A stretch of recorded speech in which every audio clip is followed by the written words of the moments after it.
Welcome to Wales Today. Tonight, taxpayers face a bill running into millions of pounds. The collapsed trial over the sale of Opencast mines leaves the Serious Fraud Office with a hefty bill. They never really investigated. They tried to change case to fit their own facts rather than really investigating the facts and understanding the law behind the transaction.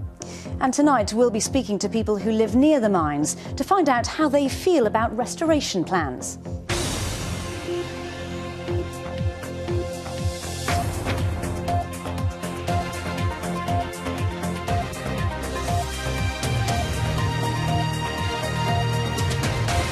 Good evening. It's been described as the biggest fraud case ever prosecuted in Wales. But the Serious Fraud Office is facing a multi-million-pound bill tonight after being told to pay the defendants' costs in the collapsed trial involving the sale of 4 Opencast mines. 6 people, including the lawyer and former Cardiff City Chief Executive Alan Whiteley, and 2 former directors of Celtic Energy, were charged with conspiracy to defraud public bodies.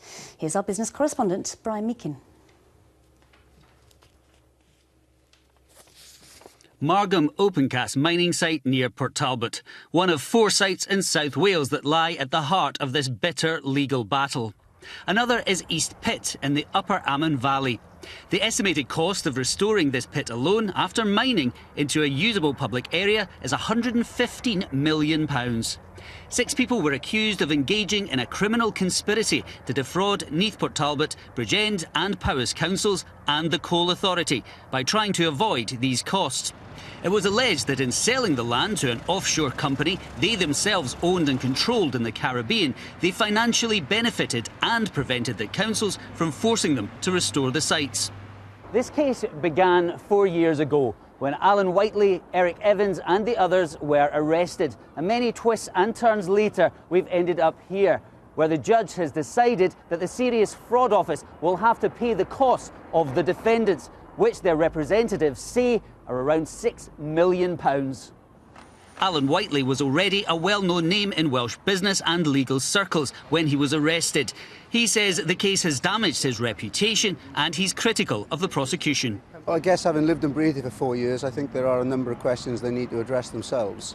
And certainly in terms of the way they go about investigations. My understanding is they're supposed to be an investigating body. Our experience hasn't really proven that.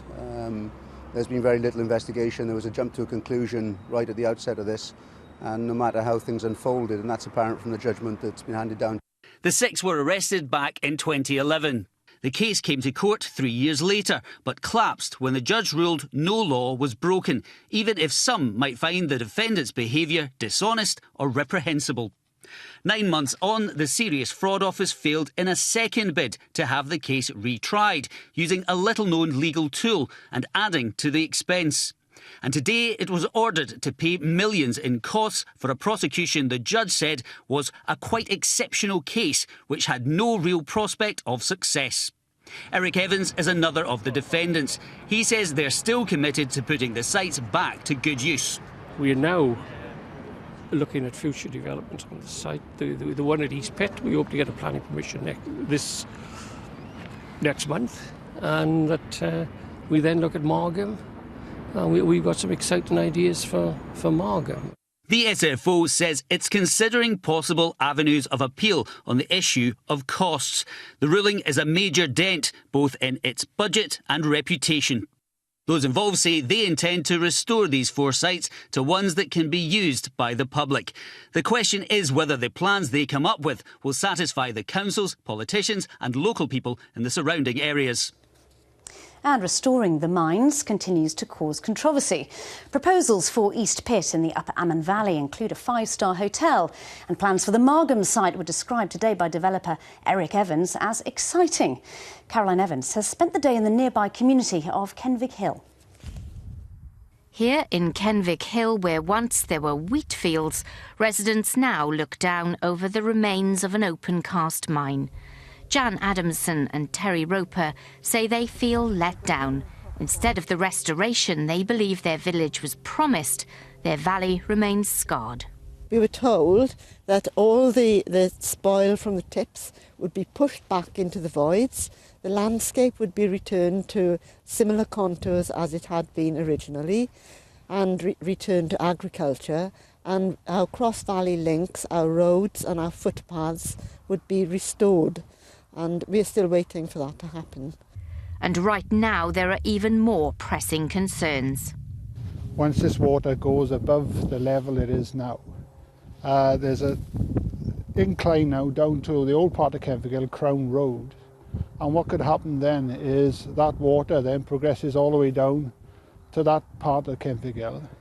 So those people there could be in a flood situation if we have a lot of rain. Water is being pumped away to keep the level down.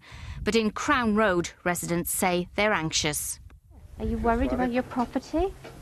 Well, yes. Wouldn't you be? I mean, we have been fighting the Opencast for years. The MP, Madeleine Moon, has been pushing for a resolution to the situation. I call this the pass the parcel debate, because every time I went to a government department, they passed me on to another one. Every time I went to an agency of the Welsh Assembly Government, they passed me on to someone else.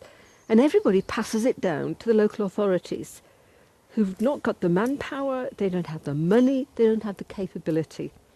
That's got to stop. Jan says this land was supposed to have been restored in 2010. She's now waiting to hear what the latest plans for the site might be. Caroline Evans reporting there.